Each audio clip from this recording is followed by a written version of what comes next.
reporters, we do begin this hour awaiting the first court appearance for the man accused of the politically motivated attacks in Minnesota. Vance Boelter arrested late last night after the largest manhunt in Minnesota history. The 57-year-old now facing both state and federal charges in that attack, with federal authorities adding several more charges, including stalking, firearms offenses, and federal murder charges to his list of charges. The attack striking fear in many of those not only in the community but across the country, as authorities say Boelter posed as a police officer during the shootings. NewsNation's senior correspondent Brian Enton has been following this story from the very beginning. So, Brian, what is the latest? Yeah, I just rushed over to St. Paul, Minnesota, Nicole. This is the federal courthouse behind me. This is where Boelter is going to be in court in about 30 minutes, where we're going to see him for the first time as he faces these federal charges, both murder and stalking. He could now face the death penalty federally. The details are chilling that are coming out from the feds.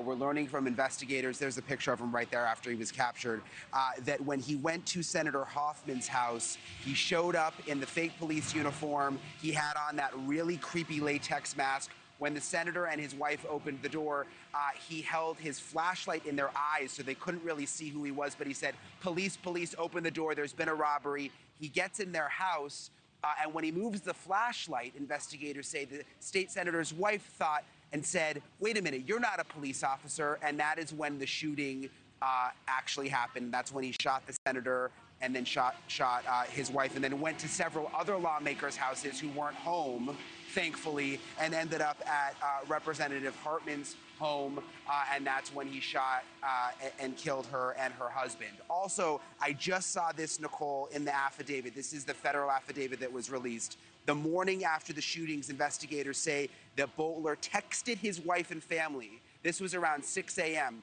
He texted them, "Dad went to war last night. I don't want to say more because I don't want to implicate anybody." So he was texting his family while he was on the run. Listen to what the U.S. attorney said. Oh, by the way, this is some photos from the affidavit we just got. This is the guns that were in the car. There were 3 AK-47s and a handgun. This is just released right here. There's the handgun that they found in the grass. Listen to what the U.S. attorney said just a little while ago.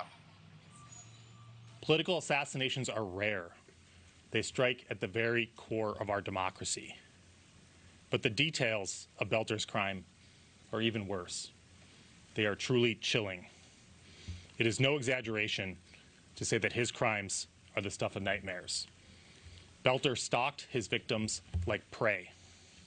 He went to their homes, held them out as a police officer, and shot them in cold blood. It really could have been so much worse, Nicole, now that we know he had the 3 AK-47s in the car, that he had a list of at least 40 names and addresses, and that he went to other lawmakers' homes and they weren't home as he was sort of working his way down the list. I think we have video, though. I want to show you outside Senator Hartman's house, the woman who was killed. Her entire house is shot up.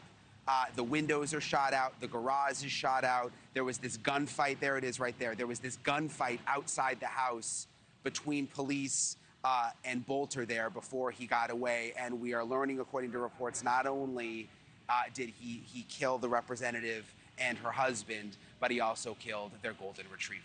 Nicole? Yeah, just an absolute tragedy. Brian, talk about that so-called hit list of lawmakers. Do we know how many names it included?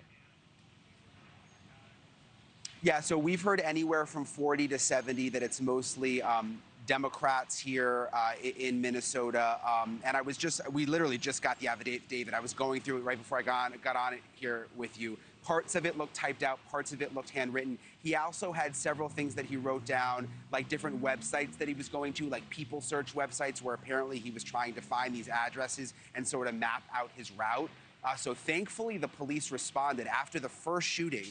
At the state senator's house. They sort of realized what was going on here and started responding to other state lawmakers' homes. Thankfully, they were at the representative's house when he was there. And even though there was the gunfight, at least that ended, again, what could have been so much worse if he just kept working his way down that list.